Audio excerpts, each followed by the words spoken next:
जय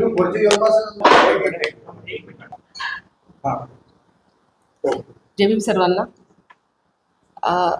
लातूर जिल्ह्यातील सोमनाथ सूर्यवंशी यांच्या प्रकरणामध्ये आज बाळासाहेब इथे औरंगाबाद येथे हायकोर्टात आलेले असताना लातूर जिल्ह्यातीलच दुसरं प्रकरण औसा तालुका टाका येथील अनुष्का इयत्ता 6 नवोदय विद्यालय लातूर इथं शिकत असलेली अनुष्का हिच्या प्रकरणामध्ये हिचा जो आत्महत्या ही दाखवले गेलेला आहे त्या प्रकरणामध्ये, त्या संदर्भामध्ये आम्ही बाळासाहेबांची भेट घेण्यासाठी सविस्तर हा प्रकार बाळासाहेबांनी आज आम्हाला तारीख दिलेली होती भेटण्यासाठी, त्या संदर्भात आम्ही बाळासाहेबांची भेट घेतलेली आहे. पुढील सर्व सविस्तर जे काका सांगतील. सर्वांना क्रांतिकारी जय लहुजी आणि जय भीम. आम्ही आज औरंगाबाद इथं आलो होतो.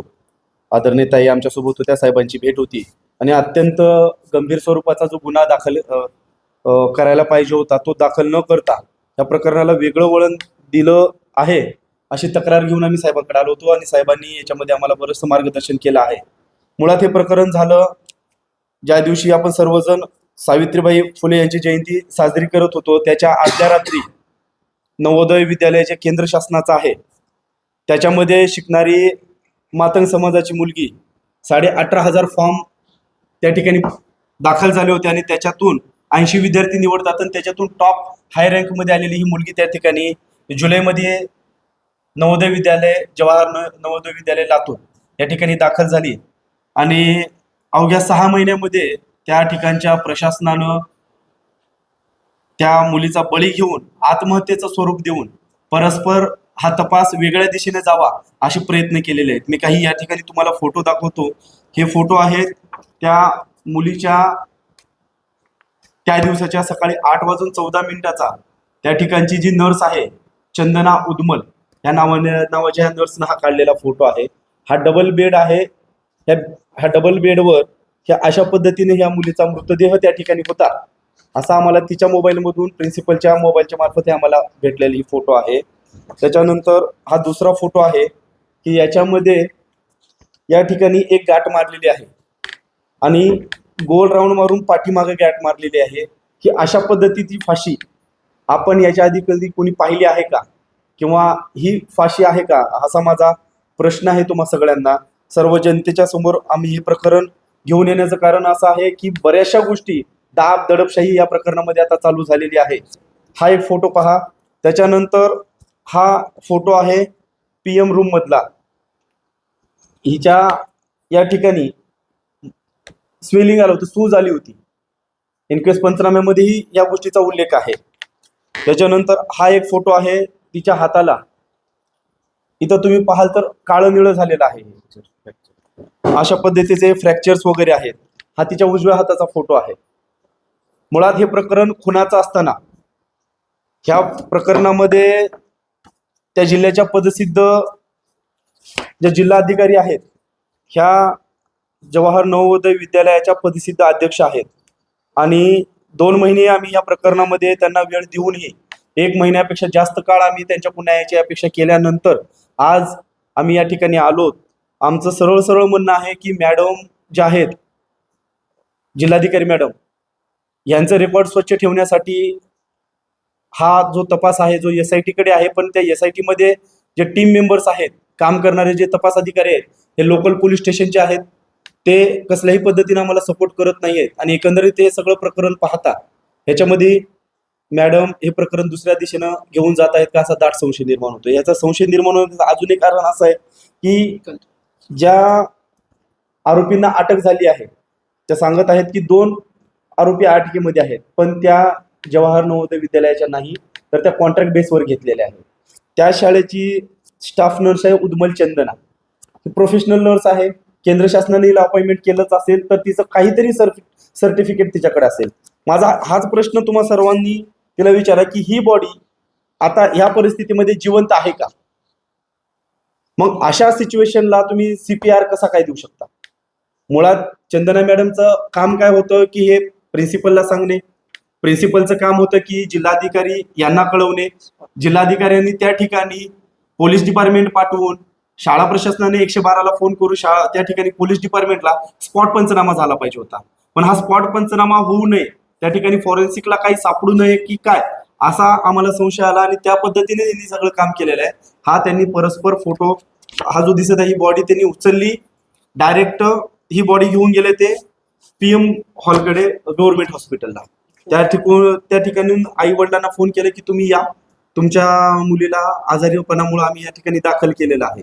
आई वडील त्या ठिकाणी गेले. आई वडिलांना अशी अपेक्षा होती की ही मुलगी आपल्याला डॉक्टरांच्या सोबत भेटेल, पण ही मुलगी कुठे भेटली? PM रूम मध्ये. आईनं विचारलं की माझ्या मुलीला काय झालं, तर तिने सांगितलं तुम्हारी अनुष्काने सुसाईड की आहे.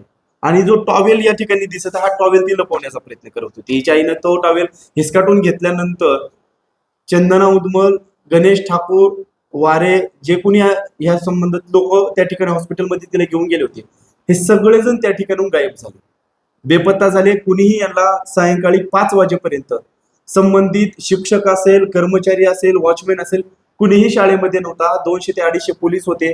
ज्यावेळेस वेगवेगळ्या संघटना, वंचितची टीम, आम्ही सर्वजण त्या ठिकाणी दाखल झालो. त्याच्यानंतर आम्हाला कुठे हळूहळू एक फोटोज आम्हाला भेटलेले आहेत. या संदर्भात दुसरा गोंधळ प्रशासनाने असा केला की FIR दाखल करायला बसवल्यानंतर यांच्या वतीने FIR दाखल केलेला आहे. हे किरण पाटोळे, मुलीचे वडील. पोलिसांनी त्यांना असं विचारलं की तुम्हाला काय कळलं, आणि ह्यांनी सांगितलेला जो IQ घटनाक्रम होता, या IQ घटनाक्रमाला पोलिसांनी फिर्यादीचं स्वरूप दिलं आणि फिर्याद आम्ही दाखल करून घेतली आहे, तुम्ही याच्यावर सही करा, अशा पद्धतीने त्यांना सांगितलं. आमच्या ह्याच्यामध्ये सरळ सरळ विषय होता की पल्लवी कंसे, लता गायकवाड व चंदना उदमल आणि इतर, असा आम्हाला त्या ठिकाणी शब्दप्रयोग करायचा होता. या सर्वांना तुम्ही अटक केली पाहिजे. आम्हाला सांगितलं की आपण त्यांना नंतर अटक करूयात. ह्यांच्या काही ज्या मुद्दे होते ते मुद्देच त्यांनी उचलले नाही. त्याच्यासाठी आम्ही पहिलं त्यांना लेटर दिलं होतं की ह्याच्यामध्ये जे काही आहे 27 तारखेला आम्ही त्यांना लेटर दिलं होतं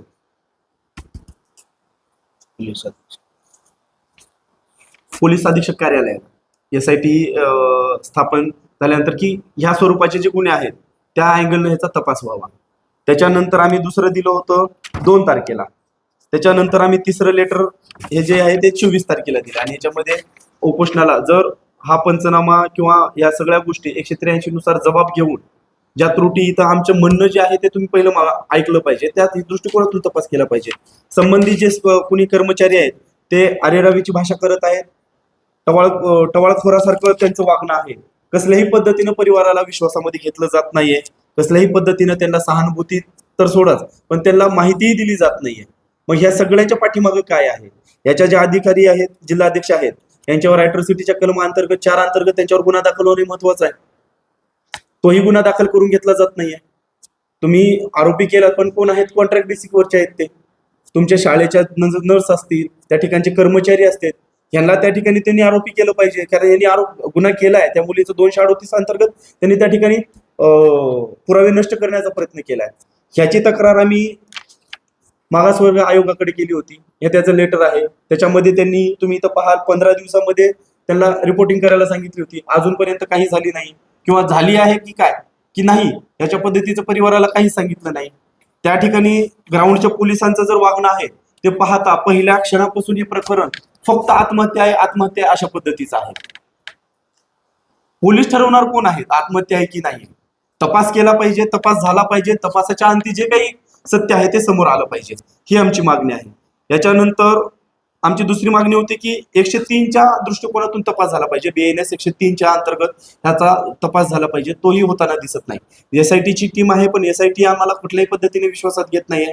ह्याच्यासाठी आम्ही वारंवार आंदोलनं केले, रस्ता रोको केले, मोर्चे केले, निवेदनं दिले, पण याचा कुठेही इफेक्ट होत नाहीये. मॅडमचं सर्व्हिस बुक क्लीन ठेवण्यासाठी हे सगळे प्रकार चालू आहेत की काय, असा आम्हाला दाट संशय आहे. माझं सर्व मीडियाला विनंती आहे की आपण हे प्रकरण उचलून धरलं पाहिजे. राष्ट्रीय मीडिया, कुठलाही राष्ट्रीय मीडिया आम्हाला सपोर्ट करत नाहीये. जे काही ग्राउंडचे आहेत, ज्यांच्या खांद्यावर खरं तर दुरा, चौथा स्तंभ राखण्याचे ज्यांच्या दुरा आहे, ते पैसे घेऊन शांत बसलेत की काय असं आम्हाला वाटत आहे.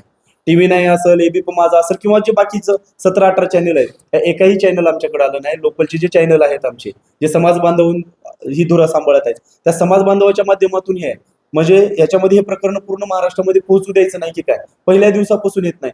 म्हणजे सैफ अली खानच्या लेकरानं संडास जरी केली तरी TV9 त्याची बातमी करते, पण या ठिकाणी आमच्या एका मुलीचं खून केला अशा पद्धतीच्या तुमच्या सगळ्यांच्या समोर हे पुरावे आम्ही दाखवत आहोत.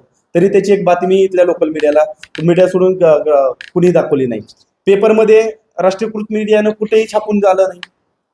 मग आमची कास्ट आतमध्ये येते का? आमची जात आडवी येते का? आमचं हुशार पण नडलं